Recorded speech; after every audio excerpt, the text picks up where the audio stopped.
Finding a new MMORPG capable of rivaling the titans that already dominate the industry like World of Warcraft, Final Fantasy XIV, Guild Wars 2, or Black Desert Online is admittedly very difficult.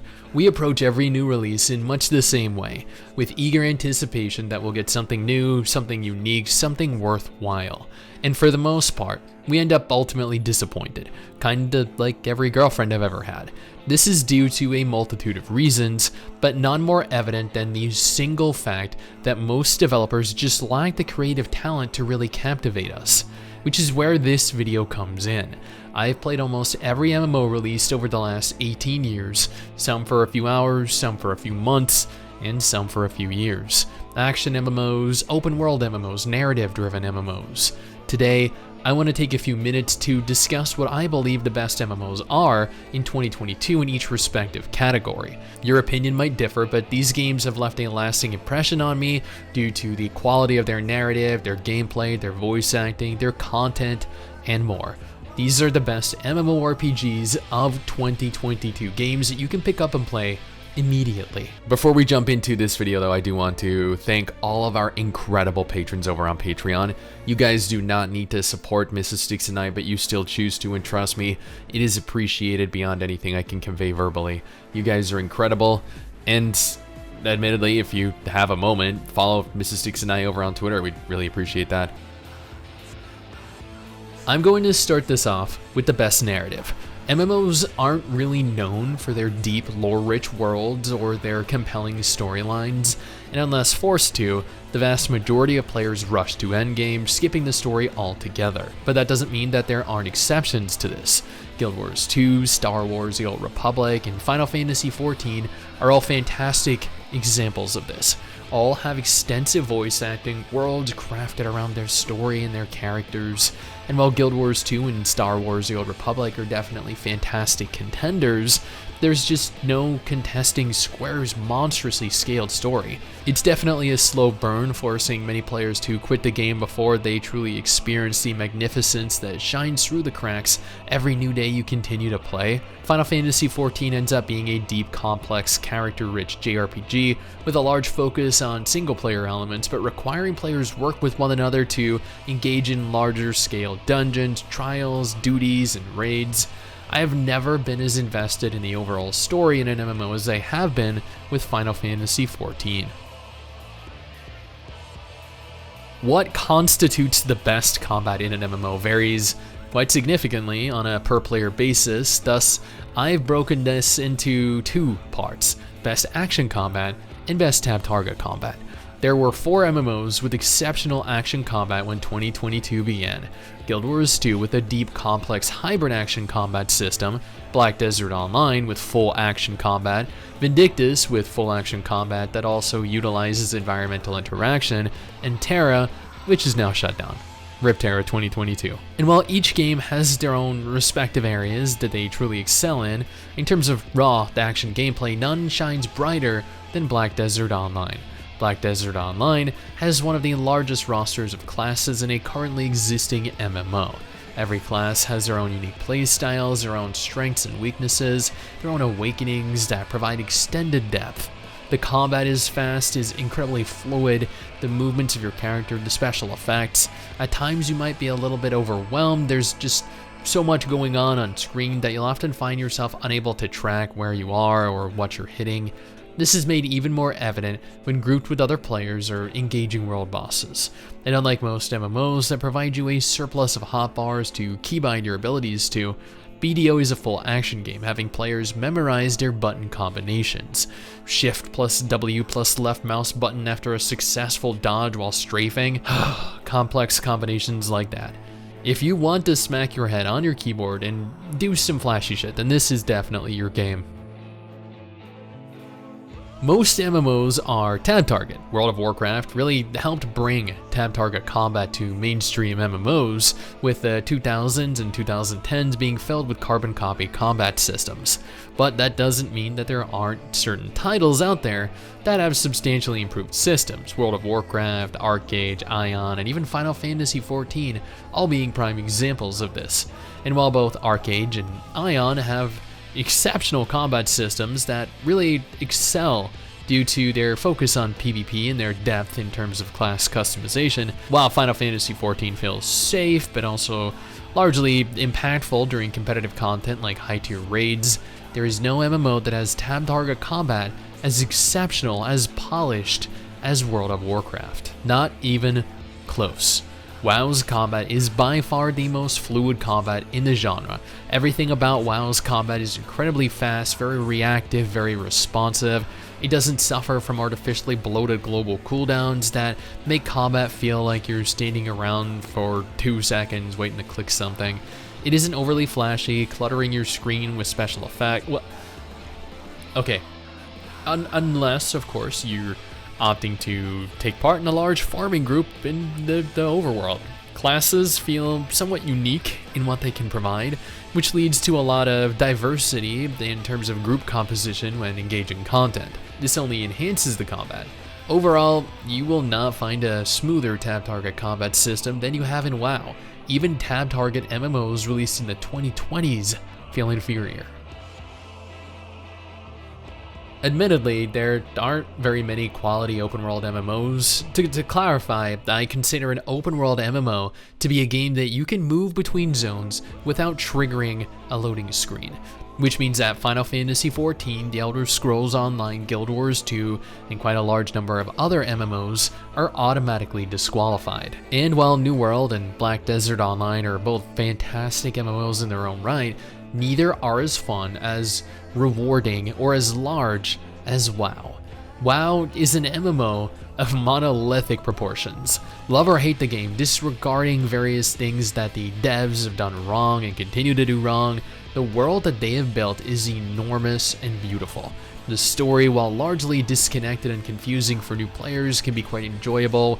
Burning Crusade, Wrath of the Lich King, and Legion are all proof of that. Faction-based PvP is ridiculously frustrating at times with all the gankers out in the world, but also carries with it the potential to be gratuitously rewarding.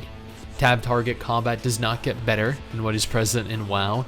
Sheer levels of content, dungeons, raids, battlegrounds, arenas, open world bosses, world quests, professions. There's just so much to do in this game that you'll realistically never feel like you're out of things to do. It is so overwhelming at times that you'll likely quickly grow irritated and cut back on certain activities. This is by far the most well-rounded MMO out there. There honestly really aren't many instanced MMOs worth playing. I'll just state that before going any further. They all suffer from the same singular issue: repetition. Typically, you'll find there isn't much in the way of exploration or variation. Every instance MMO functions the same way. There's a hub. Sometimes there are multiple hubs. Every hub allows for you to take quests, and every quest has you run a sequence of repetitious dungeons that vary slightly in appearance. Therefore, picking a clear, definitive winner is a little bit difficult and comes down merely to preference, which is why I believe Dungeon Fighter Online excels beyond the rest of the competition. Dungeon Fighter Online has the best story, has absolutely insane combat, a more diverse selection of classes, more hubs than any of its competition. This is truly a one-of-a-kind type of MMO, and I do not think any other game in this subgenre can come close to competing with it. Everything else just feels like it's missing integral aspects that truly allow for Dungeon Fighter Online to stand out. I know this is going to be a contentious topic to cover. PvP is arguably one of the most requested, yet also reviled features in an MMO. You'll often hear one of two echo chambers throughout an MMO's community. Ew, PvP, no thanks, or if it doesn't have PvP, I'm not playing it. Black Desert has some very fun open world PvP, but no real competitive brackets. Guild Wars 2's is very complex with regards to class depth and world versus world, but lacks open world PvP. The Elder Scrolls Online is pretty much the same as Guild Wars 2. World of Warcraft, however, has what is arguably the best PvP system in any MMO and also some of the best features. You can engage the other faction, alliance, or horde out in the open world with War Mode turned on.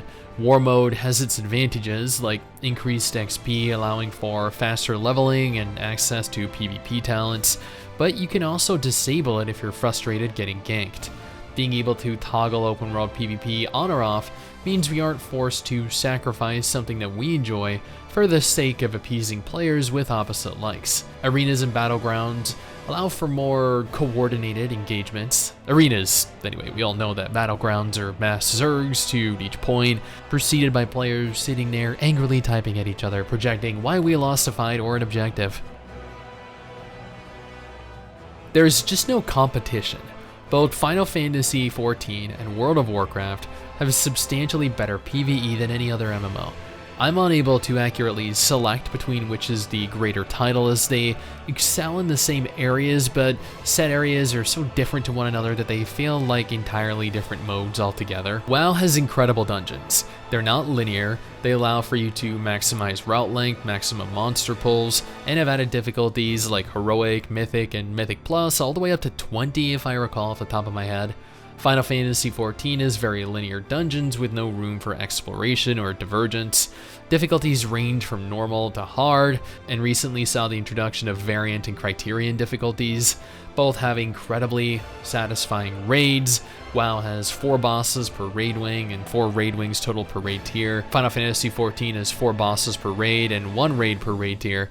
Difficulty varies between games, with WoW having LFR, normal, heroic, and mythic difficulties, and Final Fantasy XIV having normal and savage. Final Fantasy XIV also has trials, extreme trials, and 24-player alliance raids. They each possess crafting professions. They have a story, they have you run quests. WoW has a larger focus on world quests and open world farming than Final Fantasy XIV. Both games have arduous reputation grinds, and honestly, I don't think it's possible to play both of these games at once. They're almost a full-time job in and of themselves. Okay, this is a little different to the rest of the categories that have been present up until this point, but it is no less important. We've had some real disappointments this year. Tower Fantasy turned out to be a low-quality gacha, overrun with hacks, exploits, and an incompetent team behind it. Noah's Heart was trashed before it even launched, and lived up to what we had anticipated, even going on to lie about how many players were interested in it, 7 million, more than any other release this year. Diablo Immortal ended up a horrendous pay-to-win mess that tarnished the entire Diablo intellectual property, but no MMO was a larger disappointment than Ni no Kuni Crossworlds. Crossworlds was gorgeous and adapted a Ni no Kuni story into a cross-platform MMO. It had such incredible potential, but the devs decided that they were more concerned with how much money they could make from the game and instead opted to ruin it with bad monetization, bad direction. A bad port connecting to the PC version of the game was undeniably horrible. Then there was play to earn, blockchain events that rewarded players that used blockchain instead of their normal general players, a complete and utter disregard for players' security. They took what we loved about the Ni no Kuni games, they successfully implemented it into Crossworlds, and then they destroyed it as quickly as they could. Honestly, there are only 2 MMOs that are even really worth getting excited for in 2023. Ashes of Creation, if it ever launches, will launch sometime in 2025 or 2026, Arcade 2 in 2024 or 2025, Riot's MMO in 2030. In terms of anticipation, I'd say Blue Protocol easily surpasses Throne and Liberty. NCSoft have a very bad reputation when it comes to MMOs, whereas Bamco have a reputation of both developing and publishing massive global hits like Elden Ring, the Tales of games, God Eater, Code Vein, and so many more.